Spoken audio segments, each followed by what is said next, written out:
Et je nous ai dit, maintenant, comment est-ce que ces dominations, ces autorités vont connaître par l'Église la sagesse infiniment variée de Dieu?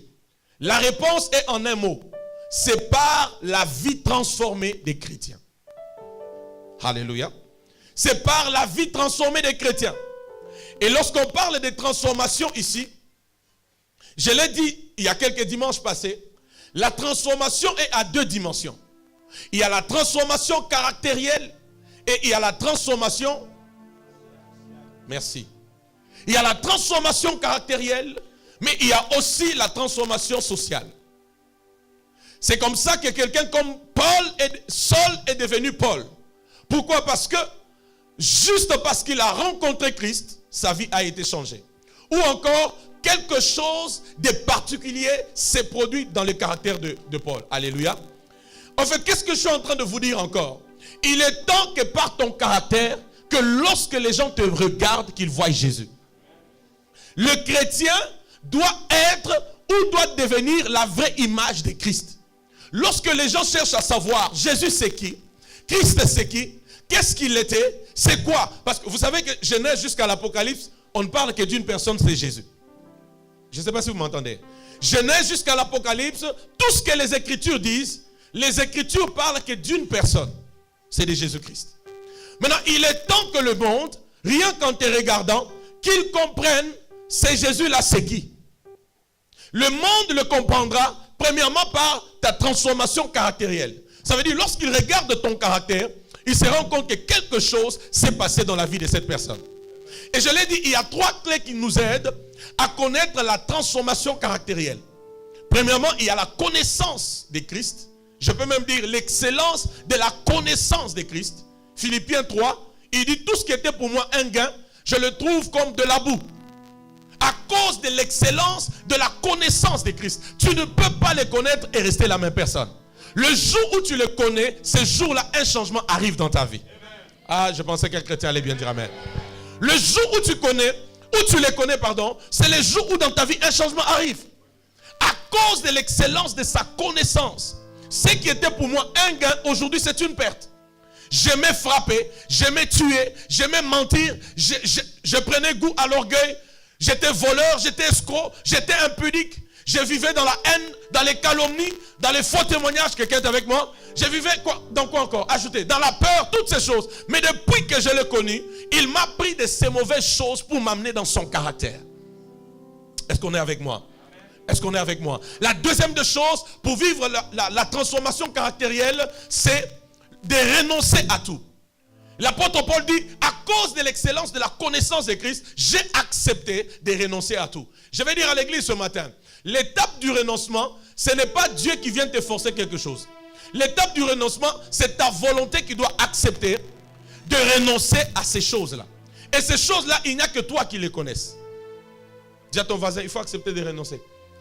Et la dernière des choses, c'est être dans la présence manifeste de Dieu. Ou El Bethel. Jacob à Bethel, il n'a vu seulement les anges monter et descendre. Mais il est resté Jacob. À Péniel, il a lutté avec l'ange. Mais remarquez, il est resté encore Jacob. Parce que quand il sort de là, il monte une stratégie rusée. Il prend ses serviteurs, il les place devant, il leur donne des présents. Il leur dit, si seulement on se rencontre avec Ésaü, donnez-lui d'abord ses biens. En vérité, il n'était pas encore transformé. Mais quand il arrive dans Genèse 35 à El Bethel, Dieu, Bethel, la présence de Dieu. Ça veut dire Dieu est présent dans sa présence. Là, Jacob peut mourir. Et Israël peut sortir de lui. Parce que Jacob, c'est l'homme. Mais Israël, c'est l'homme de Dieu. Jacob, c'est l'usurpateur. Mais Israël, c'est un peuple. Et il y a des choses en toi. Tant que Jacob ne meurt pas, tu ne vivras pas ces choses-là. Je ne sais pas si quelqu'un m'entend ce matin. Il est temps que tu acceptes que Jacob meure. Parce qu'il faut que Jacob meure pour qu'Israël naisse.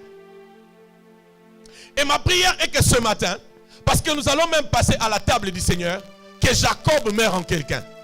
Qu'Israël prenne vie et que ta vie ne soit plus la même. La deuxième des choses, c'est au niveau de la transformation sociale. Dis à ton voisin, transformation sociale. Dieu ne nous change pas pour que nos vies restent dans la pauvreté, dans la misère et dans toutes ces choses. C'est pourquoi je vous ai dit les jeudis passés que Christ n'était pas seulement venu régler le problème du péché. Christ était aussi venu régler les conséquences du problème du péché. Il n'était pas venu que pour régler le problème du péché. Il était venu aussi pour régler les conséquences du problème du péché. C'est pourquoi la Bible dit, Luc 19, 10, la Bible dit, le Fils de l'homme est venu chercher et sauver ceux qui étaient perdus. La Bible ne parle pas de ceux, la Bible parle de ceux qui étaient perdus. Ça veut dire, on ne parle pas, vous voyez, il était venu chercher et sauver ceux qui étaient perdus. Quelqu'un dit après moi, ceux qui étaient perdus. Vous voyez, ici, il ne s'agit pas de personnes. Ici, il s'agit de choses. Dis à ton voisin, il s'agit de choses. Dis bien encore à ton voisin, il s'agit de choses. Qu'est-ce que l'homme avait perdu? L'homme avait perdu la prospérité. L'homme avait perdu la richesse. L'homme avait perdu une vie aisée. L'homme avait perdu la santé divine. L'homme avait perdu la longévité depuis le péché du jardin d'Éden. Et quand Jésus vient, il ne vient pas seulement pour sauver l'homme, mais il vient pour ramener l'homme dans la vie qu'il avait quand il était en Éden. L'église est avec moi ce matin. Et nous avions dit ceci. Pour vivre la transformation sociale, la première des choses, c'est Proverbe 18, le verset 16. La Bible dit, les présents d'un homme lui élargissent la voie. Les présents, ce sont les richesses. Les présents, ce sont aussi les talents, les dons innés, les talents reçus par prophétie ou imposition de main. Chacun de nous, comme il est là, laissez-moi vous dire que chacun de nous, ici, a quelque chose qu'il a reçu de la part de Dieu. Quelqu'un est avec moi?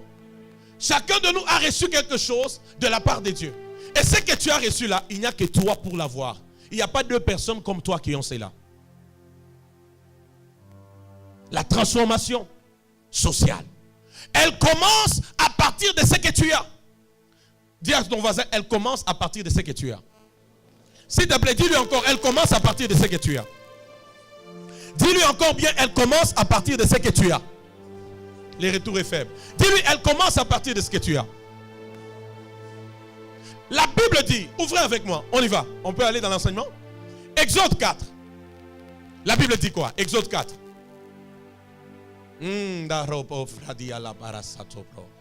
Exode 4. Écoutez. Moïse répondit et dit, voici, ils ne me croiront pas. Merci. Et ils n'écouteront point ma voix. Mais ils diront, l'Éternel n'était point apparu. Le verset 2. Ah, Dieu pose la question, comme il pose à quelqu'un ce matin. Dieu dit, l'Éternel lui dit, qu'y a-t-il dans ta main? Il répondit, une verge. Il répondit, une verge. La suite, le verset 3. L'Éternel dit, jette-la par terre. Il la jeta par terre et elle devint un... Ah, répondez bien. Elle devient un... La verge est devenue un... Alléluia. Alléluia. Quand Dieu veut changer nos vies, il commencera qu'à partir de ce qu'il nous a donné. Même si ce qu'il nous a donné n'est qu'une verge, Dieu commencera par la verge pour qu'elle atteigne l'étape d'un serpent. Ah, Seigneur mon Dieu. Est-ce que l'église est avec moi? Quand Dieu veut changer ta vie, il commencera qu'avec ce qu'il t'a donné. Maintenant, le problème, c'est quoi? Nous voulons trop voir ce que les autres ont. Nous aimons trop nous voulons trop apprécier ce que les autres ont. Mais ce que Dieu nous a donné, nous négligeons cela. Alléluia. Avec ce que tu as, comme je l'ai dit, tu peux avoir ce que tu n'as pas. Avec cette verge, Moïse a fendu les eaux en deux. Oh, je ne sais pas si vous m'entendez. Avec cette verge, seulement la verge. Pas autre chose. Dis à ton voisin seulement la verge. Dis-lui seulement la verge. Tu vois, seulement avec ces dons-là que tu as, Dieu peut faire avec toi des choses qui étonnent le monde. Avec cette grâce que tu as, Dieu peut t'amener là où tu n'as jamais pensé. Le problème, c'est quoi? Tu ne sais pas prendre conscience de ce que Dieu t'a donné. Avec la verge, Moïse a vu la verge devenir serpent. Avec la verge, Moïse a frappé, la poussière a couvert l'Égypte, les poux, beaucoup de choses se sont passées. Avec la verge, Moïse a séparé la mer Rouge en deux. Avec la verge. Pourquoi? Parce que les grandes choses, Dieu ne commencera dans ta vie qu'avec ce qu'il t'a donné. Dis à ton voisin, qu'est-ce que Dieu t'a donné?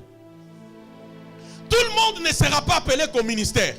Il y a des gens qui sont appelés à être des bons joueurs, des bons basketteurs, des bons cordonniers, des bons conseillers, des bons entrepreneurs. Ne néglige pas ce que Dieu t'a donné. Reste dans ce que Dieu t'a donné. C'est à partir de ça que Dieu viendra te prendre pour t'amener dans des choses supérieures. Est-ce que je peux parler à quelqu'un? Si Moïse a eu la porte ouverte devant Pharaon, c'est parce que Dieu l'avait appelé, mais aussi parce que Pharaon a entendu parler des exploits de la Vierge. Est-ce que vous êtes avec moi? À partir de ce que tu as là, ça peut être simple. Dieu peut faire de grandes choses. Dis à ton voisin, qu'est-ce que tu as? Dis-lui, qu'est-ce que tu as? Les jeunes hommes avaient que 5 poissons et 2 pains. Mais ces 5 poissons et 2 pains ont nourri une multitude de gens. Quelqu'un est avec moi? Dis encore à ton voisin, qu'est-ce que tu as? Qu'est-ce que tu as? Dis-lui encore bien, qu'est-ce que tu as? Alléluia. Dis-lui encore bien, qu'est-ce que Dieu t'a donné? Je sais là où je nous amène. Dis-lui encore, qu'est-ce que Dieu t'a donné? Maintenant, quand tu réalises ce que Dieu t'a donné, tu dois maintenant faire quoi? Tu dois perfectionner cela. Alléluia. Tu dois perfectionner cela. Tu dois perfectionner cela. Ne perdons pas le temps. L'autre étape, quand tu as déjà perfectionné ce que Dieu t'a donné, tu dois maintenant chercher les connexions qu'il faut. Il y a beaucoup de gens ici qui ont des grâces, qui ont des talents, déjà développés, perfectionnés. Mais pourquoi vous ne percez pas? Parce que les talents sont là, les dons sont là, perfectionnés, mais les connexions vous manquent. Alléluia. Alléluia. Beaucoup sont pauvres, pourquoi? Ce n'est pas qu'ils manquent les dons, ils ont les dons. Mais le problème, il manque Melchisédek. Quand tu peux être en connexion avec lui, quelque chose va se passer. Quelqu'un m'entend? Quelqu'un m'entend? Dis à ton voisin, nous sommes dans une saison de connexion. Oh, dis-lui bien, nous sommes dans une saison de connexion. Dis-lui encore bien, nous sommes dans la saison de connexion. Dieu va t'amener des connexions qui vont t'apporter ce qui te manque. Dieu va te donner des connexions qui vont te fixer dans ce qu'il faut pour ta vie. Ta manière de dire amen m'étonne. Hein? Dieu va te donner des meilleures connexions. J'ai dit, Dieu va te donner des meilleures connexions. Elles peuvent arriver une seule fois, mais la seule fois, elles changent tout dans ta vie. Oh, brassou, brakatalabaya soto. Dieu va faire qu'après cette réunion, que des connexions viennent dans ta vie. Ces connexions vont changer les choses dans ta vie au même moment. Quelqu'un est avec moi ce matin? Ça peut être les connexions, ça peut même être aussi une visitation divine. Il est de cette dimension avec Dieu, tu les expérimentes une seule fois. La seule fois Dieu fait de toi l'apôtre des nations. La seule fois Dieu fait de toi la solution aux problèmes des nations. La seule fois Dieu fait de toi une référence de sa gloire, mes frères et sœurs. Et cette grâce est dans ces lieux ce matin. J'ai dit cette grâce est dans ces lieux ce matin. Il est de ces dimensions où quand tu rencontres Dieu, tu sors, Israël ne sait plus te regarder parce que ton visage est rayonnant de la gloire. Et du coup, Israël comprend que s'il doit chercher Dieu, il ne doit pas aller à gauche, il ne doit pas aller à droite, il doit aller vers Moïse. Parce que ce que Moïse a expérimenté est tout autre, mes frères. Ce matin, nous sommes au rendez-vous de la gloire de Dieu. Le ciel s'ouvre sur cette place. Les anges de Dieu se déploient à ces lieux. L'atmosphère vient de changer au nom de Jésus. Jesus. Mambrako suprakata. Mandereka kuruza kotakata. Rakosakata oya. Rakatakataka. Quelque chose vient de sauter dans l'atmosphère. Quelque chose vient de s'ouvrir dans l'atmosphère. Quelque chose vient de s'ouvrir dans l'atmosphère. Quelque chose vient de s'ouvrir dans l'atmosphère. L'onction de Dieu descend ces lieux. La gloire de Dieu descend ces lieux. L'autorité de Dieu descend ces lieux. Ce matin, peu importe ta maladie, tu seras guéri. Peu importe ta situation, tu reçois la délivrance. Peu importe ton problème, tu reçois la solution. Je suis venu ce matin avec un mandat de Dieu pour changer la saison de ta vie. Pour changer la saison de ta vie. Pour changer la saison de ta vie. Pour changer la saison de ta vie. Il m'a parlé la nuit.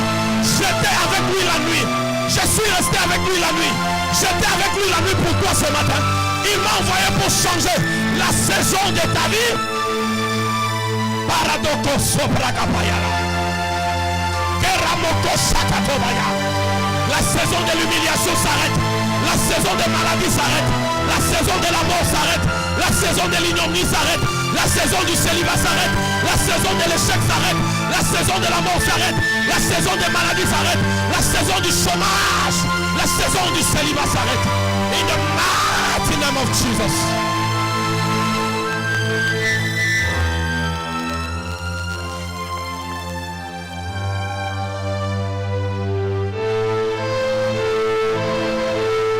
La saison de la pauvreté s'arrête. La saison de la pauvreté s'arrête. La saison de la pauvreté s'arrête. Rakakakakabokosho. Parakakosho boroke. Ikaparakotosokoto. Makatarakuzu barake. Ikakaroto toboko satakabaya. Raya subrakatalama. Jesus. Worship you, Jesus. Paradia sopra.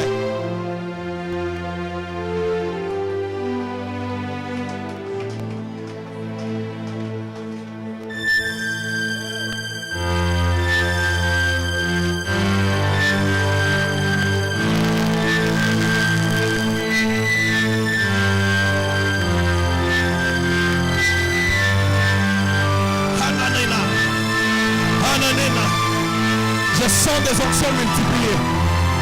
Je sens des onctions diversifiées. Je sens des onctions multipliées.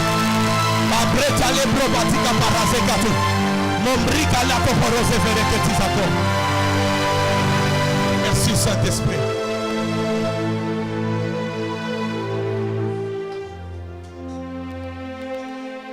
Assieds-toi, reste dans sa présence.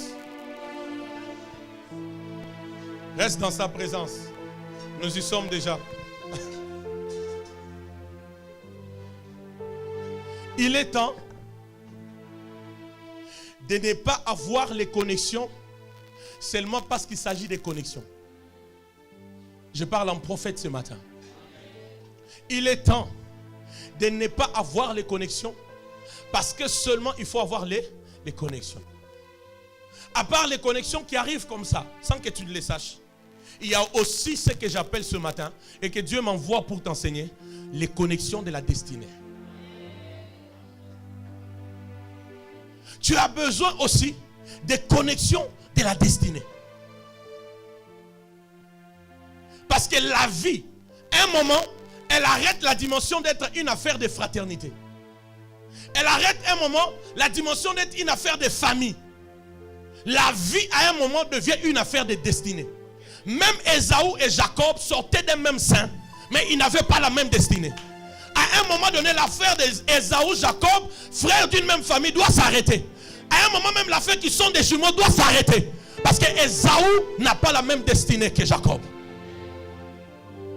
Caïn n'a pas la même destinée qu'Abel. Dans la marche chrétienne, si tu ne sais pas à un moment donné, arrêtez avec les familiarités. Arrêtez avec les fraternités. Parce qu'on se connaît, ça fait 20 ans, 15 ans. Tant que ce n'est pas dans la rubrique de la destinée, tu perds ton temps. Tu peux avoir des dons perfectionnés, des dons travaillés. Mais le problème, c'est que tu es dans des connexions qu'il ne faut pas.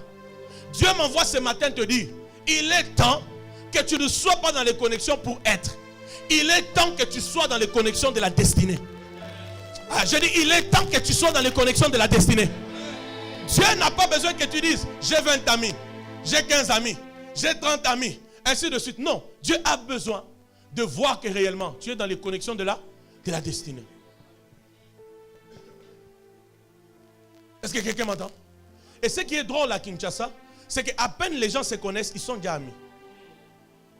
Je vous interdis ça dans cette église. Hein? À peine vous connaissez avec quelqu'un une semaine. C'est qui? Oh non, c'est la sœur Agnès. C'est la sœur Yolande. Ah, tu la connais? Oui, c'est mon ami. À peine là, on est déjà amis. Vous connaissez ami veut dire quoi? Est-ce que l'église m'entend? Vous connaissez ami veut dire quoi? Ami, ce n'est pas ce que vous pensez là. Je vais vous enseigner. Que j'avance. Hein? J'insiste. À un moment dans la vie chrétienne, arrête trop de fraternité. Arrête trop de familiarité. Oh non, on est frères d'une même famille, d'un même sang, ce n'est pas mauvais. Arrête les histoires, oh non, on se connaît depuis longtemps.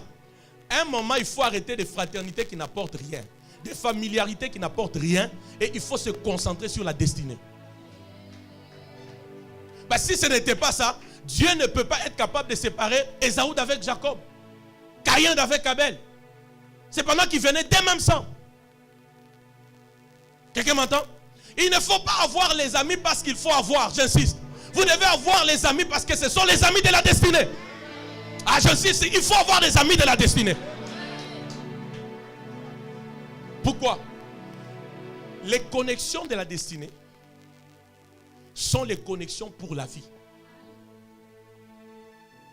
J'insiste. Les connexions de la destinée sont les connexions pour la vie. Et il n'y a que les amis de la destinée qui peuvent se sacrifier pour toi. Jusque même à être prêts de mourir pour toi. Et beaucoup de gens ici, vous avez des dons, des talents, des grâces. Pourquoi ça n'explose pas? Parce que vous connaissez des gens, mais vous ne connaissez pas encore les gens de la destinée. Ça veut dire quelqu'un qui peut se dire, pour cette sœur Yolande avec tout ce qu'elle a, s'il faut mourir, je mourrai. Jusqu'à ce qu'elle devienne ce qu'elle doit devenir. Ce sont ces personnes qui vous manquent. N'est-ce pas? N'est-ce pas? Si vous avez des connaissances, c'est des connaissances par intérêt. Que je m'accroche à lui, il va me donner une chemise. Il va me donner un poste à l'église. Il va me donner un marché. Il peut me donner du travail. Il peut me donner une chaussure. C'est pas mauvais. Mais la vie, à un moment, doit s'arrêter. C'est que dans la dimension des choses élémentaires, la vie doit entrer dans la phase de la destinée, mes frères. Est-ce que vous êtes avec moi? Les connexions de la destinée, écoutez, ce n'est pas vous qui les tissez. C'est Dieu lui-même qui les tisse. Parce que Dieu est celui qui connaît le présent et le futur des gens. C'est Dieu lui-même qui s'arrange et dit non. Je dois mettre ensemble telle soeur avec tel frère. Je dois mettre ensemble tel frère avec telle soeur. Je dois mettre ensemble tel groupe avec tel groupe. Parce que Dieu voit la destinée. Est-ce que vous êtes avec moi? Est-ce que vous êtes avec moi? Vous savez, même quand vous vous engagez à vous-même ajouter. Dans cette église, je n'aime pas les gens qui s'engagent pour s'engager. Je ne veux même pas vous accompagner. Vous n'aurez même pas ma bénédiction. Parce que la vie est tellement précieuse. Il ne faut pas venir ici pour dire non, comme j'ai vu qu'il a une voiture, il a une maison, alors j'ai accepté. Parce que la maison est éternelle.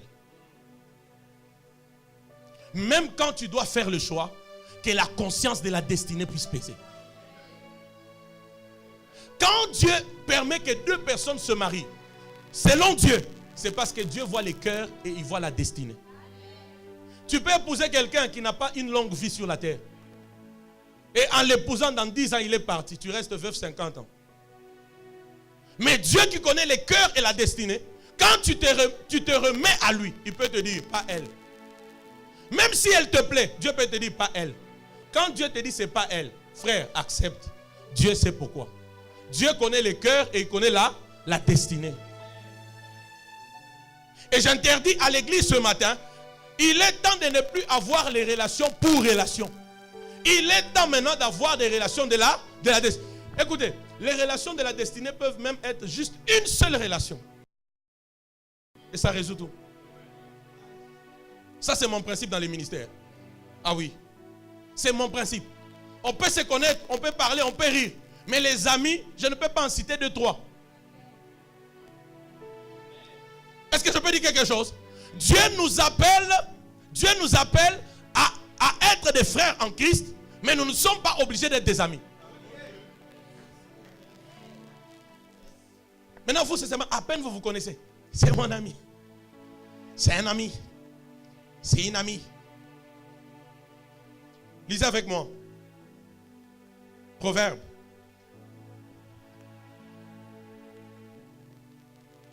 Suivez-moi très bien ce matin.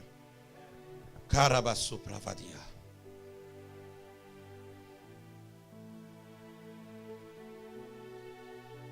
Proverbe 18, 24. C'est qui? C'est un ami. C'est mon ami. Qu'est-ce qu'il t'apporte? Rien. C'est mon ami. Il est prêt à se sacrifier pour toi? Rien. Est-ce qu'il a ce qui te manque? Rien. Mais mon ami. Il y a même des gens au nom des blessures intérieures. Parce qu'ils n'arrivent pas à vivre seuls tous les jours. Ils se créent carrément des amis. On peut lire avec vous?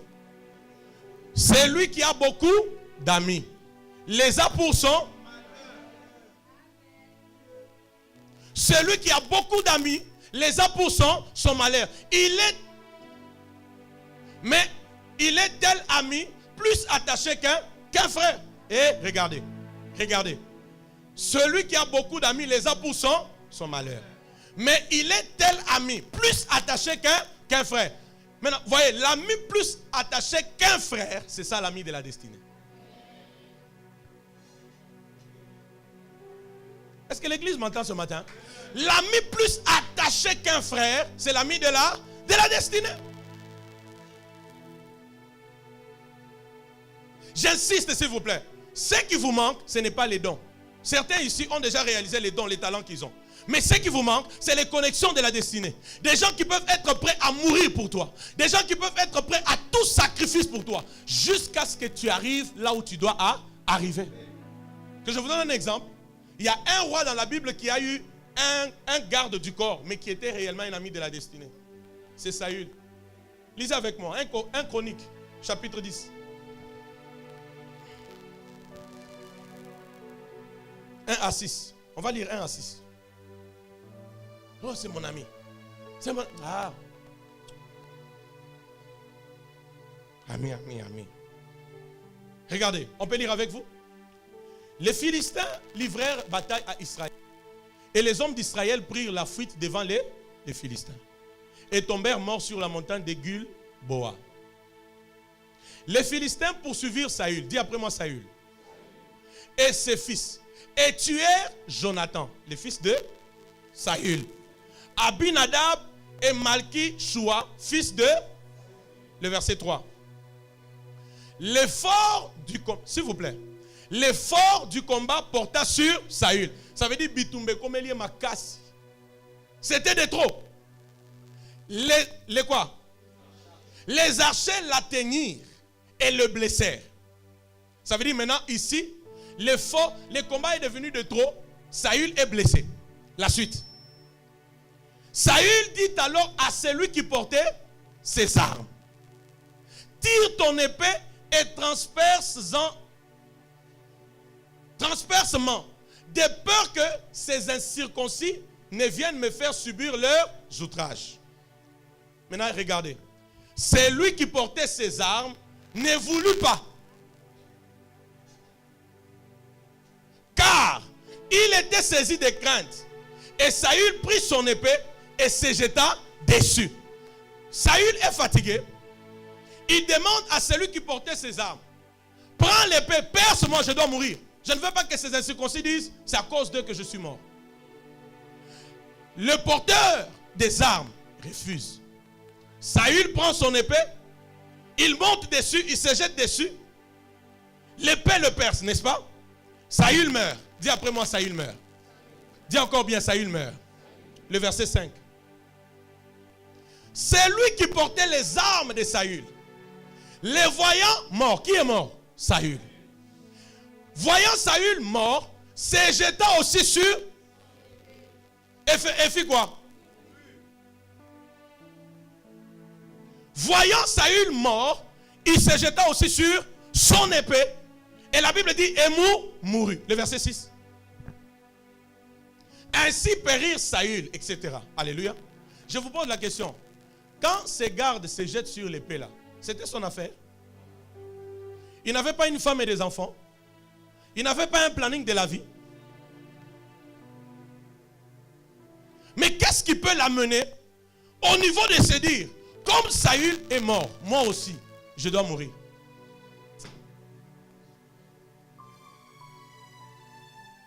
Est-ce que quelqu'un m'entend? J'aimerais, voyez, ces enseignements, vous devez les recevoir avec votre cœur.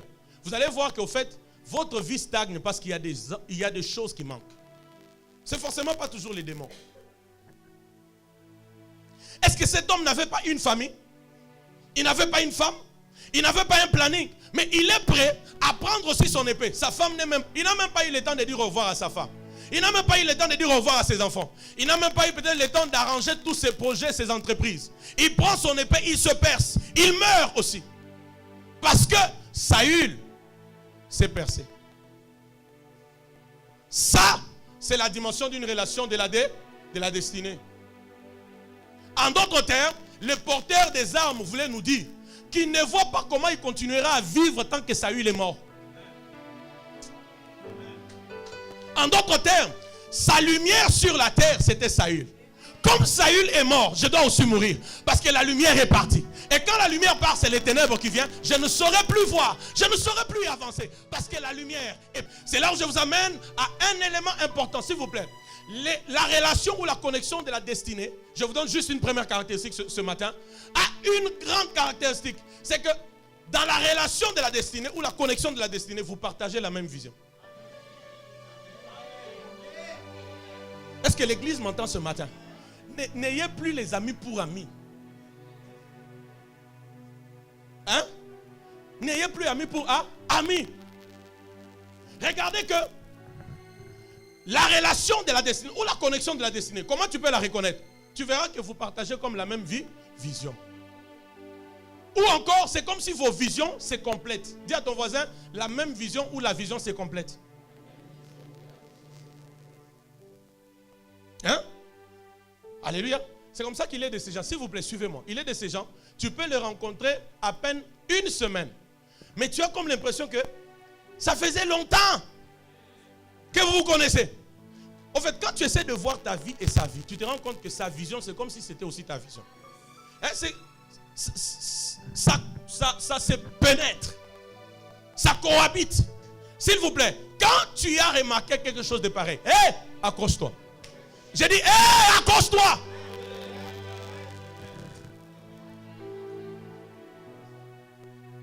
Alléluia. Il y a un apôtre que j'ai connu il n'y a pas longtemps, il est au Canada. Mais le jour où on a parlé seulement comme ça, le jour où on a parlé, non. J'ai dit à ma femme, j'ai dit non. En tout cas, c'est comme si on se connaît il y a longtemps. Je sens que je dois m'accrocher encore davantage. Non seulement moi j'ai envie de m'accrocher, mais même lui aussi a envie de quoi? De s'accrocher. Mais physiquement comme ça, on n'a pas le même âge. Je ne sais pas si quelqu'un m'entend. Je préfère avoir une relation de la destinée qu'en avoir plusieurs qui ne m'aident à rien. Je ne sais pas si l'église m'entend. Dans la relation de la destinée, tu verras une première caractéristique, c'est que vous partagez comme la même vision. Moi je le dis souvent, des fois aux gens qui m'écrivent, homme de Dieu, j'aimerais aussi marcher dans les surnaturels comme toi. J'aimerais montrer la puissance de Dieu comme toi. Je leur dis toujours, si vous n'entendez pas la voix de l'esprit qui vous parle, c'est votre problème. Parce que ce qui te pousse là, c'est la destinée. Mais tu dois seulement prendre conscience. Est-ce qu'on se comprend ce matin? Tu te rendras compte qu'au fait, ta vision là, c'est comme si la personne qui est en face de toi peut la compléter. Suivez très bien l'église. C'est comme si la personne qui est en face de toi peut la compléter. C'est comme si cette personne est une partie de la vision que Dieu t'a donnée. Église, vous m'entendez ce matin? Quand tu as vu ça, dis-toi c'est bon. Ça peut être dans les affaires, ça peut être dans les ministères, ça peut être dans les études, ça peut être dans n'importe quel domaine. Là où tu rencontres quelqu'un, tu sens que vous partagez comme la même vision. Accroche-toi. Même un secret ministériel, même dans les ministères, si tu veux aller loin, sois avec les gens de la même fréquence que toi. Sois avec les gens de la même référence que toi. Moi, je ne peux pas rester dans les milieux des gens qui ne croient pas en la puissance. Jamais. Jamais. Si c'est toi, oui, moi, jamais. Parce que ça va tuer ce que Dieu a mis en moi. Moi, je reste dans l'environnement des gens qui croient en la puissance, qui croient au surnaturel, qui croient que Dieu peut faire au-delà de ce que nous pouvons penser, imaginer et demander.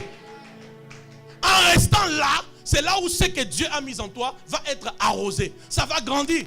Mais quand tu connais ce que Dieu t'a donné, tu restes dans un milieu qui ne te permet pas. Mon frère, ce qui est en toi mourra. Est-ce que tu m'écoutes? Oui, moi, des histoires calmes, frère. Non, là, non. D'autres personnes, il y a des gens qui sont faits pour ces milieux-là. Des choses calmes, normales. Oui, moi, non. Moi, j'ai un esprit brutal. Et il y a des gens de la même race que moi. Quand on se retrouve, on se sent bien. Est-ce que tu comprends? Parce que ce n'est pas une affaire de honneur, c'est une affaire de la... Je peux avancer. Je peux avancer. Vous savez le meilleur exemple de la relation de la destinée dans la Bible? C'est dans Luc chapitre 1.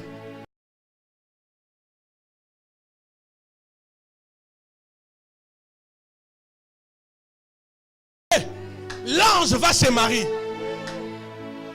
Il dit à Marie, comme tu es la vierge, oui, mais tu concevras. De toi sortira un fils. On l'appellera Emmanuel. Je peux parler à quelqu'un ce matin. Regardez. Il s'agissait de qui? Chez Élisabeth, il s'agissait de Jean-Baptiste. Chez Marie, il s'agissait de Jésus. Jean-Baptiste et Jésus avaient presque la même vision. Ils partageaient presque la même vision. Je peux avancer. Je peux avancer. Je peux avancer.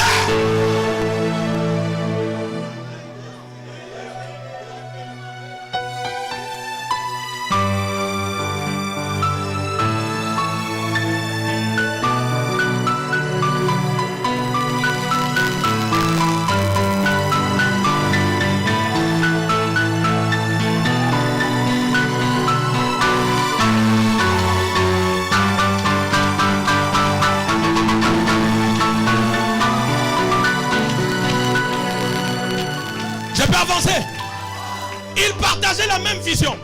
C'est pourquoi Jean-Baptiste baptisait d'eau et Jésus baptisait de l'esprit. Tu n'as pas compris? Jean-Baptiste baptisait d'eau et Jésus baptisait de l'esprit. Est-ce que je peux parler? C'est pourquoi à la montagne Morija, Abraham n'a pas su répondre à la question d'Isaac. Isaac lui a dit, je vois le feu, je vois le bois, mais où est l'agneau? Je peux dire à quelqu'un quelque chose. Tu sais pourquoi Abraham n'a pas pu répondre? Parce qu'Abraham était le père d'Isaac. Mais il n'était pas l'ami de la destinée d'Isaac. Et quand l'ami de la destinée d'Isaac arrive, Jean-Baptiste, il répond à la question de la destinée qu'Abraham n'a pas pu répondre.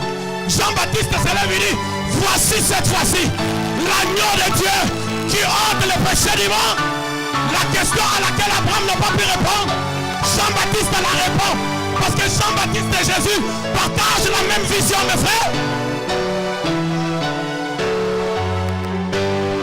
Est-ce que l'église m'entend ce matin? Abraham n'a pas pu répondre parce qu'il était le père d'Isaac seulement. Il n'était pas l'ami de la destinée. Mais quand l'ami de la destinée de Jésus arrive, Jean-Baptiste, la réponse de la destinée à laquelle Abraham n'a pas pu répondre, Jean-Baptiste répond. Il dit, Isaac a demandé l'agneau, mais moi maintenant l'ami de la destinée de Jésus. Je vous dis, voici l'agneau de Dieu qui ôte les péchés du monde. C'est que tu manques, il y a quelqu'un qui a cela. C'est qu'il te faut, il y a quelqu'un qui a cela. Je prie que ce matin tu rencontres ton Jean-Baptiste. Je prie que tu rencontres ton Jean-Baptiste et que tu reçoives ce dont ta vie a besoin. Au nom de Jésus-Christ.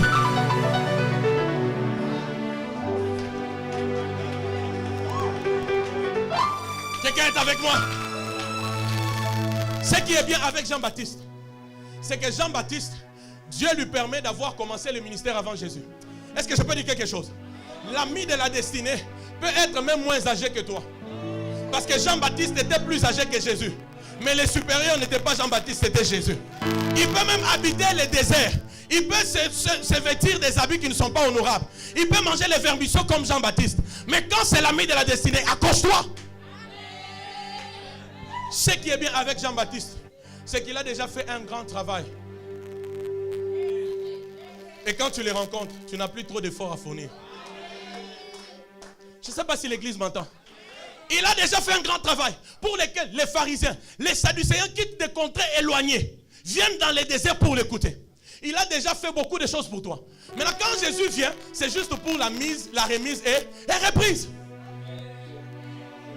C'est pourquoi quand Jésus va au baptême, Jean-Baptiste refuse de le baptiser. Jésus lui dit non, non, fais-le. C'est ce qui est juste. C'est ce jour-là où il y a eu remise, reprise.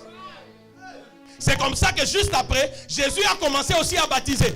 On est venu dire à Jean-Baptiste, c'est lui que tu as baptisé, baptise aussi. Je vous pose la question, les gens que Jésus baptisait, venaient d'où? Quand est-ce que Jésus a évangélisé?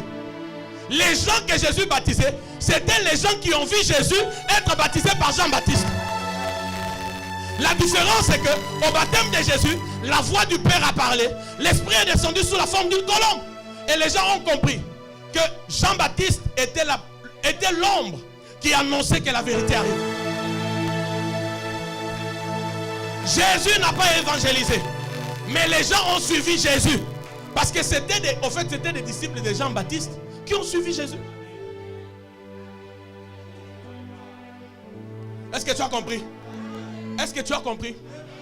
Jean-Baptiste fait tout pour toi. Jean-Baptiste fait, c'est comme Abraham, il fait tout pour toi.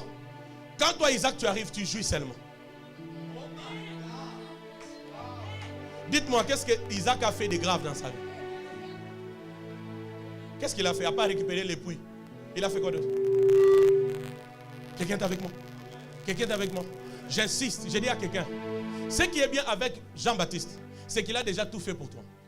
Et la deuxième des choses, ce qui est bien avec lui, c'est qu'il va te présenter au monde. Parce qu'il va dire, voici l'agneau de Dieu qui ôte le péché. Et je peux dire quelque chose. Ce qui est bien avec Jean-Baptiste, il va accepter d'être effacé pour que toi, tu croisses. C'est pourquoi Jean-Baptiste a dit dans Jean 3,30, il a dit, il faut qu'il croisse et que moi je diminue. Les relations de la destinée, Jean-Baptiste sera prêt à tout, même à être effacé, pourvu que toi, tu sois vu. Je ne sais pas si vous m'entendez. Alléluia.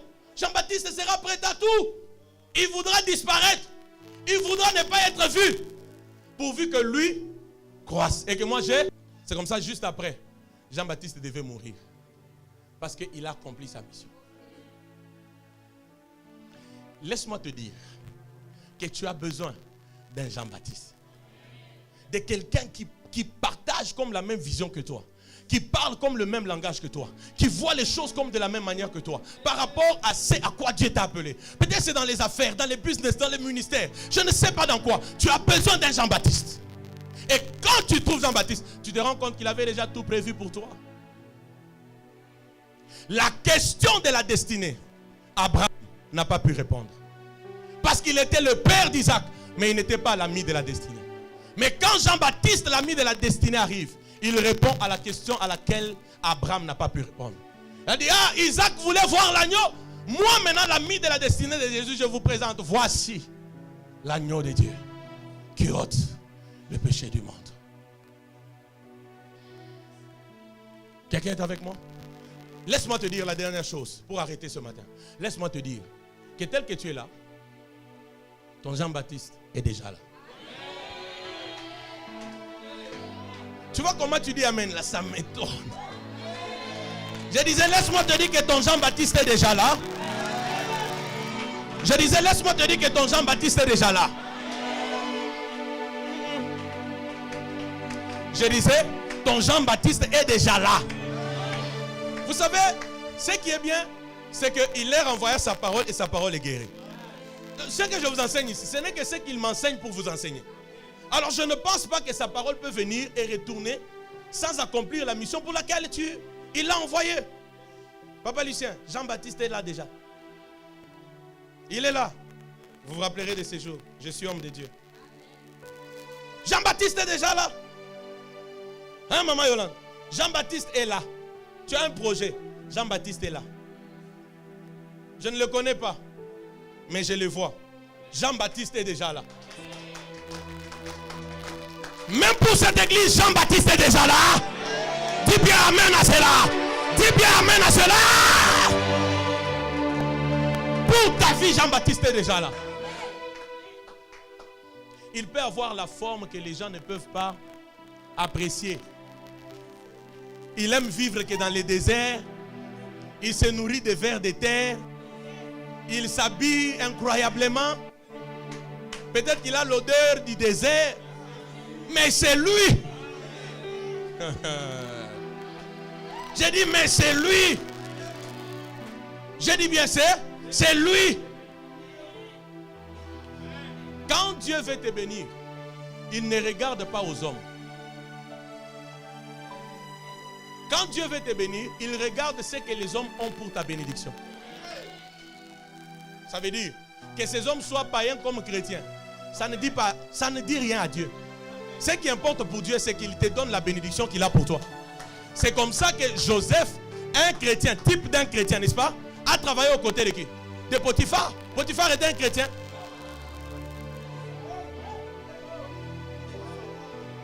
Est-ce qu'on s'est compris? Potiphar était-il un chrétien? Non. Mais comme Potiphar avait la bénédiction de Joseph, Dieu a permis que Joseph et Potiphar se mettent ensemble. Parce que Dieu ne regarde pas ce que les hommes sont. Païens, chrétiens, non. Dieu regarde ce qu'ils ont pour ta bénédiction. L'essentiel, toi, reste sur la voie du Seigneur. Ne tombe pas dans la magie de l'Égypte. Ne tombe pas dans les femmes de l'Égypte. Ne tombe pas dans la mentalité de l'Égypte. Reste juif, reste chrétien, reste un modèle. Peu importe les gens avec qui Dieu te met en connexion, reste un modèle, reste sur la meilleure voie. L'essentiel c'est cela, mais la bénédiction, ça c'est l'affaire de Dieu. Lève ta voix, bénis Dieu. Bénis Dieu. Jean-Baptiste peut être l'homme de ta vie que Dieu t'envoie. Il vient, il change tout dans ta vie.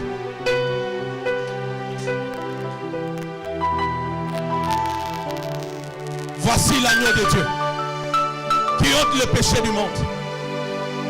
Mabrakakala bobobo. Shana mama maratelebe.